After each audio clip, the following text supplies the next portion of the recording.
மல்லி அப்கமிங் எபிசோடில் என்ன நடக்க போகுது அப்படின்னா, மல்லி இங்கே சவுலன்னு வேலை செஞ்சிட்ருக்காங்க. அப்போது அன்னபூர்ணி போயிட்டு மல்லிகிட்ட, ஏ புள்ள இங்கே பாரு என்ன பண்ணிகிட்ருக்க, சமைச்சிட்ருக்க பெரியம்மா, என்னாச்சு? இல்லை புள்ள, நம்ம விஜய் தம்பி கால் பண்ணார், கால் பண்ணி ஃபைல் எடுத்துகிட்டு வந்த உடனே ஆஃபீஸ்க்கு வர சொன்னார் புள்ள. என்ன பெரியம்மா சொல்கிற? அவர் கால் பண்ணி உங்ககிட்ட சொன்னாரா? ஃபைல் எடுத்துட்டு வரணும் அப்படின்னா அவர் கால் பண்ணி என்கிட்ட சொல்லிக்கலாமே. இங்கே பாருங்கள் பெரியம்மா, நீங்கள் சும்மா ஏதாவது வந்து கதை சொல்லிட்டு இருக்காதீங்க. எனக்கு தெரியும் உங்களை பற்றி. நானும் விஜயும் பேசணுன்னு நீங்கள் இப்படி தான் ஏதாவது பண்ணுவீங்க. அப்புறம் அதுக்கும் சேர்த்து நான் தான் திட்டு வாங்கணும். போதும் பெரியம்மா, ஏற்கனவே எனக்கு உடம்பு வர முடியல, மனசளவுலையும் நான் நிறைய காயப்பட்டுட்டேன். இதுக்கு மேலே நீங்கள் என்ன அந்த விஜய் கூட சேர்த்து வைக்கணும்னு ஏதாவது பண்ணிட்டு இருக்காதீங்க பெரியம்மா, வேணா பெரியம்மா அப்படின்னு மல்லி வேலை செய்கிறாங்க. இங்கே பிறப்புள்ள ஃபைல் இருந்தா இருக்குது. விஜய் தம்பி தான் கால் பண்ணார். அவர் தான் ஃபைல் எடுத்த சொல்லி உங்ககிட்ட சொல்ல சொன்னார். நான் சொல்லிட்டேன், அப்படி தான். நீ எடுத்துகிட்டு போனாலும் எடுத்துகிட்டு போனாலும் வச்சிரு, எனக்கு அதை பற்றி கவலை இல்லை புள்ள அப்படின்னு இங்கே அன்னபூர்ணி போயிடுறாங்க. அன்னபூர்ணி போனதுக்கப்புறமா மல்லி யோசிக்கிறாங்க, என்ன இது பெரியம்மா உண்மையாலுமே ஒரு ஃபைல் வச்சுட்டு போயிருக்காங்களே, இது அப்போது அவருக்கு தேவையான ஃபைலாக இருக்குமா? அப்படின்னா அவர் நமக்கே கால் பண்ணிக்கலாமே. அவர் தான் நம்மள்கிட்ட பேசவே மாட்டாரே, அவருக்கு தான் உள்ளுக்குள்ள நம்ம மேலே பாசமே இல்லையே, அப்புறம் எப்படி நம்ம எடுத்து சொல்லுவார்? ஒருவேளை நம்மள்கிட்ட பேசக்கூடாதுன்னு பெரியம்மாட்ட சொல்லி நம்மளை எடுத்து சொல்லியிருப்பாரோ? சரி, எதாக இருந்தால் என்ன, முக்கியமான ஃபைல் வேறு சொல்கிறாங்க. ஒருவேளை இந்த ஃபைல்னால் எதுவும் பிரச்சனை வந்துடுச்சுன்னா, நாம் எடுத்துகிட்டு போக மாட்டேருந்து அதனால பிரச்சனை வந்துச்சுன்னா திரும்பவும் அப்புறம் அவர் நம்மள்கிட்ட கோச்சிப்பார். நாம் இதை எடுத்துகிட்டே போவோம், என்ன ஆனாலும் ஆகட்டும் பார்த்துக்கலாம் அப்படின்னு மல்லி ஃபைல் எடுத்துகிட்டு கிளம்புறாங்க. இங்கே வெண்பா குட்டி வந்து, பிக் பாட்டி என்னாச்சு கொடுத்துட்டிங்களா? கொடுத்துட்டு வெண்பா, ஆனால் மல்லி தான் போவாளான்னு தெரியல. என்ன பிக் பாட்டி சொல்கிறீங்க? அப்போ நீங்கள் சரியாக பேசலையா? ஐயோ வெண்பா குட்டி, நான் பேசிட்டேம்மா. ஆனால் மல்லி என்ன சொன்னா தெரியுமா? உன் அம்மா ஆச்சே ரொம்ப விவரமாக பேசுகிறா. விஜய் கால் பண்ணி என்கிட்ட சொல்லாமே, அதையும் உங்ககிட்ட சொன்னார் அப்படின்னு கேட்குறா. கரெக்டு தானே, எங்கள் அம்மா கரெக்டாக தானே கேட்டிருக்காங்க. ஆமாம் கரெக்டாக கேட்டாங்க. இதெல்லாம் பிளான் போடும்போது நீ சொல்லணும்னு என்கிட்ட. விடுங்க பிக் பாட்டி, இப்போ அம்மாவை அங்கே அனுப்பணும், அதுக்கு மூல வழியை பாருங்கள் அப்படின்னு சொல்ல மல்லி ரூமில் போய் கிளம்புறத நம்ம அன்னபூர்ணி பார்த்துறாங்க. வெண்பா பாத்தியா, எல்லாம் வெளி வார்த்தை தான், என்கிட்ட போக மாட்டேன்னு சொல்லிட்டு மல்லியை பாரு போய் கிளம்பிட்டுருக்கா. அப்படின்னா மல்லி போகிறா வெண்பா அப்படின்னு 2 பேரும் சந்தோஷப்பட்டுக்கிறாங்க. இது ரஞ்சிதம் பார்த்துறாங்க. என்ன இது, இந்த அன்னபூர்ணியும் வெண்பாவும் என்ன சிரிச்சு பேசிகிட்டு இருக்காங்க, அதுவும் அங்கே பார்த்து யார் இருக்காங்க அப்படின்னு எட்டி பார்த்தா மல்லி கிளம்பி வெளியே வராங்க கையில் ஃபைலோட. என்ன இவ ஏதோ ஃபைல் எடுத்துகிட்டு வெளியே வரா, ஒருவேளை வேலைக்கு எதுவும் போகிறாளா? இவளுக்கு எப்போ பார்த்தாலும் இதே பொழப்பு தானா, பணம்னு இவள் பணத்து பண்ணி அலைஞ்சிட்டு பாப்பளுக்கு. நமக்கு மாமா வேணும், இவ என்னடானா ஃபைல் தூக்கிட்டு கிளம்பிட்டாளே. ஒருவேளை இவ வேலைக்கு தான் போகிறாளா, இல்லை வேலைக்கு தான் போகிறாளா, இல்லை இந்த வீட்டு பத்திரமா இருக்குமா, ஒன்றும் புரியலையே அப்படின்னு ரஞ்சிதம் உடனே ராஜிமாவுக்கு கால் பண்ணுறாங்க. ராஜி ஃபோன் எடுக்கலை. சரி நாமளே ஃபாலோ பண்ணி போவோம் அப்படின்னு ரஞ்சிதம் மல்லியை ஃபாலோ பண்ணி போகிறாங்க. மல்லியும் நேராக விஜயோடைய ஆஃபீஸ்க்கு போகிறாங்க. இனி இது இவ போகிற வழியை பார்த்தா நம்ம மாமாவுடைய ஆஃபீஸ்க்கு போகிற வழிமே தெரியுது. ஒருவேளை இப்போ நம்ம ஆஃபீஸ்க்கு போகிறாளா? இல்லது மாமா தான் இவள்கிட்ட பேச மாட்டாரே, ஒருவேளை முக்கியமான ஃபைல் எதுவும் வச்சுட்டு போயிட்டாலும் ராஜ்யமாவுக்கு கால் பண்ணியிருக்கலாம், இல்லை எனக்கு கால் பண்ணியிருக்கலாம். ஆனால் இவளுக்கு கால் பண்ண வாய்ப்பு இல்லையே, ஒன்றும் புரியலையே அப்படின்னு இங்கே குழப்பத்தோடையே ரஞ்சிதம் போயிட்டுருக்காங்க. நேராக மல்லியும் ஆஃபீஸில் போய் நிப்பாட்டிட்டு உள்ளே போகிறாங்க. உள்ளே போய் வாட்ச்மேன்ட்டு இது மாதிரி உள்ளே வாட்ச்மேன்ட்டு பேச போகணுமே, வாட்ச்மேன் வணக்கம் வைக்கிறாரு.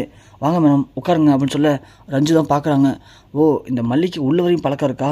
இருக்கட்டும், இவன் ஃபஸ்ட்டு எதுக்கு வந்திருக்கான்னு கண்டுபிடிக்கிறேன், மீதியை நான் அப்புறம் வச்சுக்கிறேன் அப்படின்னு ரஞ்சிதம் ஒளிஞ்சிருந்து பார்க்குறாங்க. உடனே அவரும் நேராக போயிட்டு, சார் நீங்கள் ஏதோ ஃபைல் மிஸ்ஸிங்னு சொன்னீங்களே, அது மேடம் எடுத்து வந்திருக்காங்க அப்படின்னு சொல்ல, மேடமா யார் வந்திருக்கா? அதான் சார் மல்லி மேடம் உங்கள் ஒய்ஃபு அப்படின்னு சொல்லவும் விஜய் வந்து ஓடி வராரு. வந்து பார்த்தா அவர் திருடி இருந்த முக்கியமான ஃபைலு. மல்லி இந்த ஃபைல் எங்கே இருந்துச்சு மல்லி அப்படின்னு கேட்க, இந்த ஃபைலா வீட்டில் இருந்துச்சு. நல்ல வேலை மல்லி, இந்த ஃபைலுக்காக நான் தேடிட்டு இருந்தேன், கடவுள் மாதிரி வந்து என்னை காப்பாற்றினேன். எப்படி மல்லி, நான் இந்த ஃபைலை காணுமேன்னு தேடும்போது நீ கரெக்டாக எடுத்து வந்த அப்படிங்கவும் அப்போ தான் மல்லிக்கு புரியுது. அப்போது இவர் நம்ம எடுத்து வர சொல்லலை, நம்ம பெரியம்மா தான் எப்போதும் போல பிளான் பண்ணியிருக்காங்க அப்படின்னு. உடனே மல்லியும், என்ன பண்ணுறது, நீங்கள் நினச்சிங்கன்னா எனக்கு அங்கே தோணுது, அதான் எடுத்துகிட்டு வந்தேன். இப்போ இதுக்கு தான் வீட்டிலேருந்து வரும்போது மூஞ்ச உருன்னு வச்சக்கூடாது, சந்தோஷமாக சிரிச்ச முகத்தோட வரணும். அப்படி வந்தால் தான் நாம் எங்கே போகிறோம், எதுக்கு போகிறோம், என்னெல்லாம் எடுத்துகிட்டு போகணும் அப்படின்னு நினைவில் இருக்கோம். அப்போ தான் எடுத்துகிட்டு வர முடியும். அதை விட்டால் போதும், நாங்கள் இங்கேருந்து ஓடி வந்தால் இப்படி தான் அப்படின்னு மல்லி சொல்ல, உடனே விஜய் லேட்டாக சிரிக்கிறாரு. சிரிச்சுட்டு, சரி மல்லி எனக்கு முக்கியமான மீட்டிங் இருக்குது, நீ வீட்டுக்கு போ, நம்ம வந்து பேசிக்கலாம் அப்படின்னு சொல்ல, மல்லி ஒன்று என்ன வந்து பேச போகிறீங்களா? என்ன பேச போகிறீங்க? நீங்கள் பேச மாட்டீங்க. வந்த உடனே ஆஃபீஸில் இந்த வாட்ச்மேன் வந்து உங்களுக்கு வணக்கம் வைக்கல, அப்புறம் யாராவது டீ தராமல் இருந்திருப்பாங்க, இல்லை இந்த மீட்டிங் வந்து கொஞ்சம் லேட்டாக முடிஞ்சிருக்கும், இதெல்லாம் ஒரு காரணமாக வச்சு என்கிட்ட வந்து சண்டை போடுவீங்க, என்ன திட்டுவீங்க. அதானே பண்ண போகிறீங்க.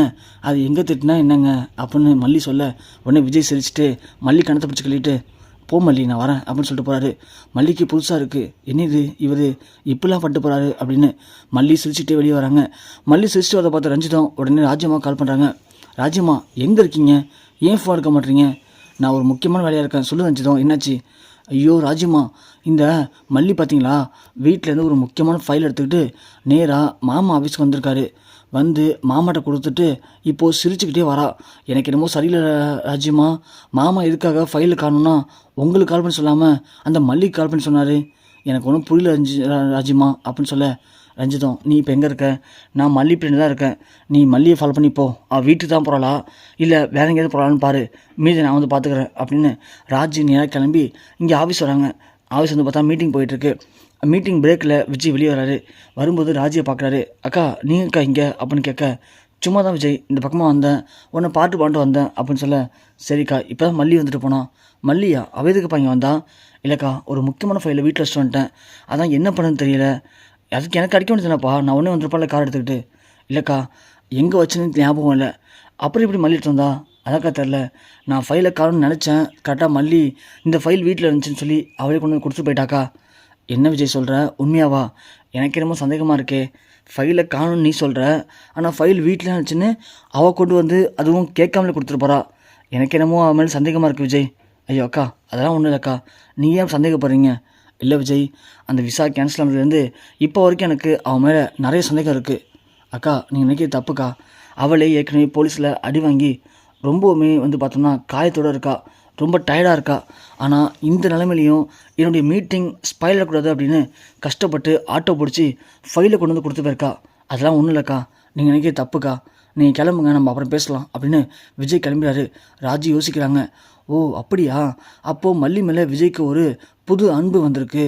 அதுதான் நம்ம இவ்வளோ சொல்லியுமே விஜய் மல்லி மேலே கோவப்படாமல் அப்போலாம் இருக்காதுன்னு சொல்கிறான். ரஞ்சிதம் சொல்கிறது கரெக்டு தான். இந்த விஜயை அப்படி விடக்கூடாது, ஏதாவது ஒன்று பண்ணணுமே. வேணாம், இப்போதைக்கு உடனே பண்ணோம்னா விஜய்க்கு மல்லி மேலே கோவம் வராது, நம்ம மேலே கோவம் தானே வந்துடும். அதனால் கொஞ்சம் விட்டு பிடிப்போம். அவள் என்ன பண்ணிட போகிறான், அதிகபட்சம் விஜய் கூட சேர்ந்து வாழ்கிறதுக்கு ஏதாவது ட்ரை பண்ணுவாள். ட்ரை பண்ணட்டும், சரியான நேரம் வரட்டும். வரும்போது இந்த முறை அவளுக்கு அடிக்கிற ஆப்பில் அவள் இனிமேல் இந்த வீட்டில் நான் இருக்கவே மாட்டேன் அப்படின்னு நைட்டோட நைட்டாக யார்கிட்டையுமே சொல்லாமல் இந்த வீட்டை விட்டு அவள் ஓடணும். அந்த அளவுக்கு அவளுக்கு நான் செக் வைக்கிறேன் அப்படின்னு இங்கே ராஜேஸ்வரி முடிவு பண்ணுறாங்க.